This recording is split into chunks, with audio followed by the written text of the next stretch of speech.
Steve from Exodus, and welcome to Ecotech.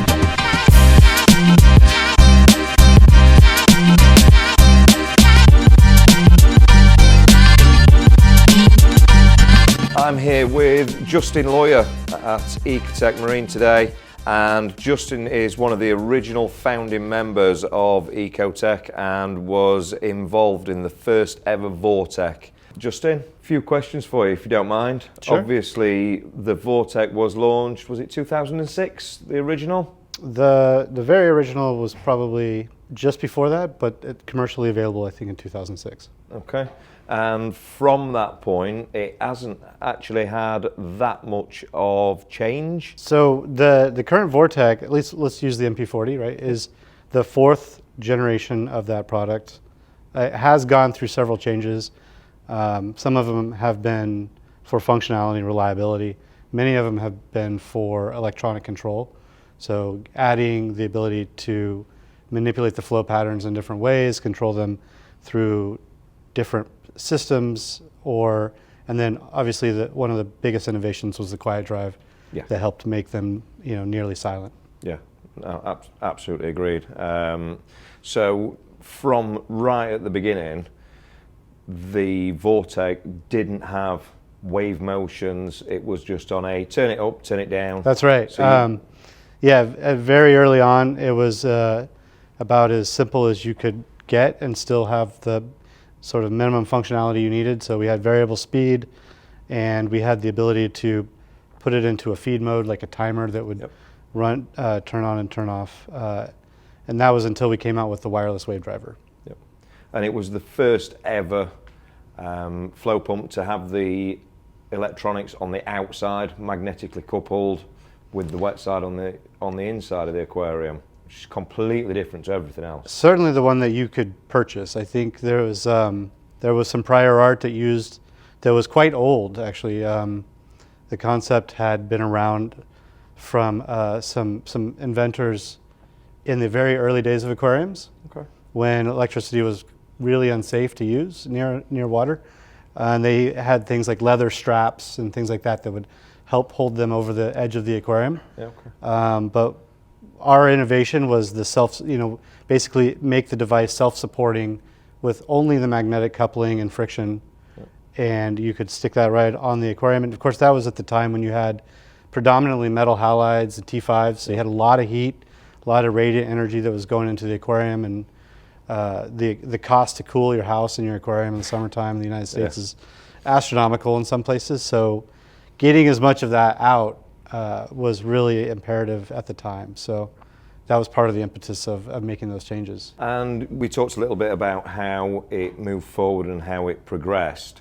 So one of the biggest things for me, and I think it just changed the way that everybody now just sees as a standard of how we move water, is adding in all of the flow patterns that you added in, which will have been on ESL back in the day. So the original changes, or the flow patterns that came out for EcoSmart Live, were mostly available before that in the EcoSmart driver. Okay. What you really gained by putting it on EcoSmart Live was the ability to create a schedule.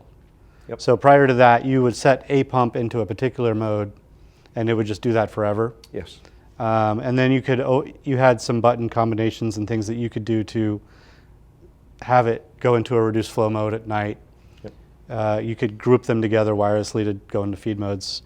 So when we got to EcoSmart Live, you had short pulse, long pulse, the two random modes that are there today, and continuous flow, and then you could group them. You could do those modes different times, different days, and sort of, I forget what the total number of data points you could max out a pump with, but I'm going to say it was like 8 to 12, somewhere in there. So 8 to 12 possible changes. That was enough to use very simple tools to make very sophisticated flow patterns in an aquarium that would give you different cycles, so that you could basically elevate and flush detritus into your life support system and get good filtration. So you'd have something like a short pulse or a lagoon mode, maybe running all day.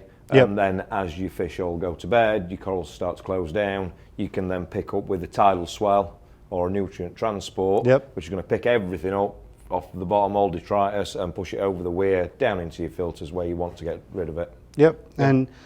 And then, so I say it's the Gen 4 pump. We had a pretty major revision when we moved them to Mobius, which gave you the ability to wirelessly control them in your home without having to talk to a cloud server. Yep. And all those things. And we shuffled those modes around a little bit at that time. So the long poles sort of became gyro mode.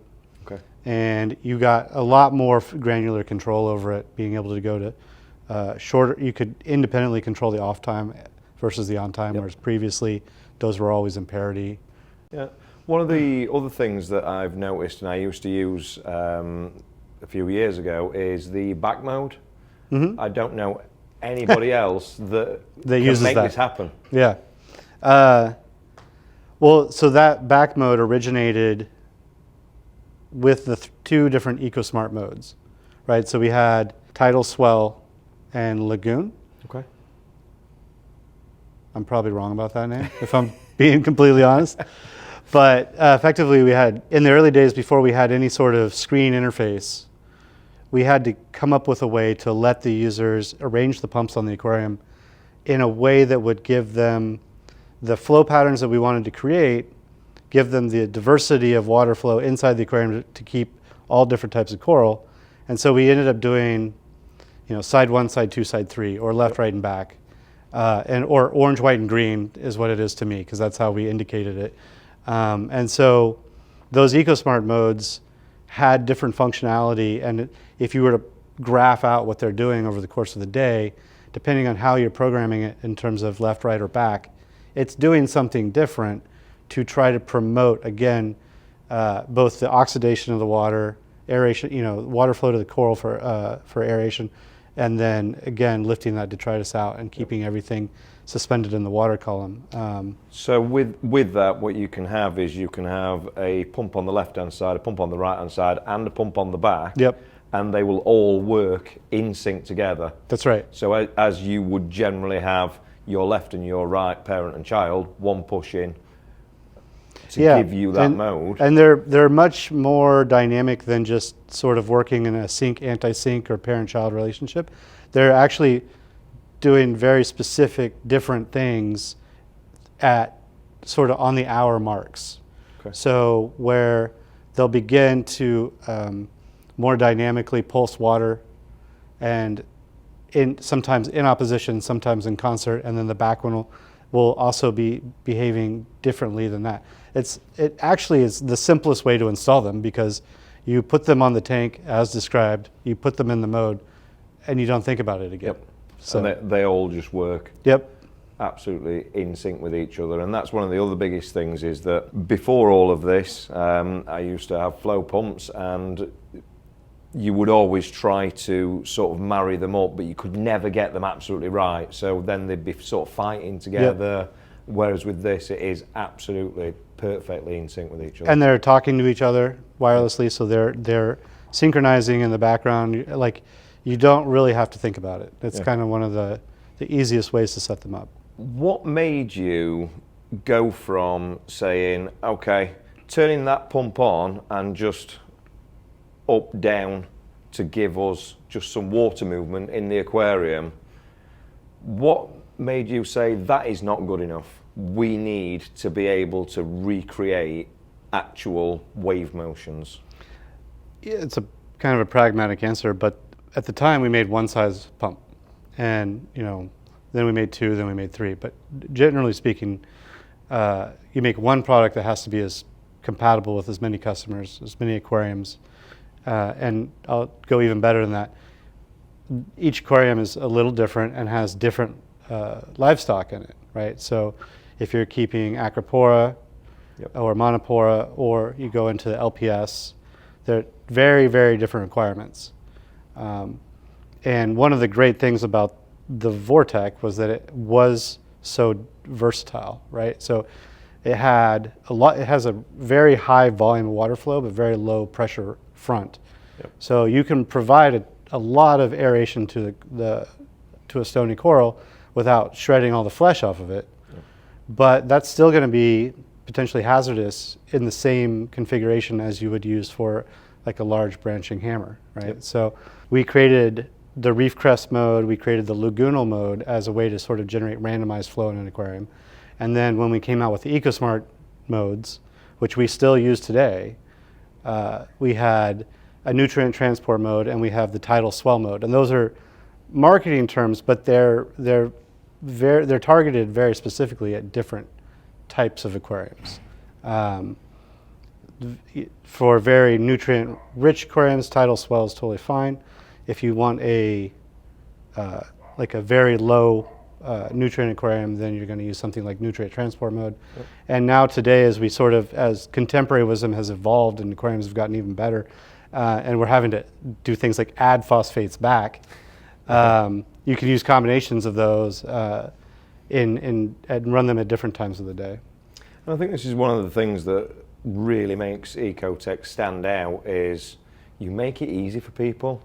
So as you've just said, you have got options there for everybody's aquarium, and yes, you can add different modes in, but if you just want to say, okay, I want to use lagoon mode because that works for the corals that I've got, you press lagoon and that's it. You don't have to do any more. They're a fantastic starting point, and if you consider yourself to be an expert hobbyist and you want to try to grow beyond that, by all means, the tools are there for you to do that.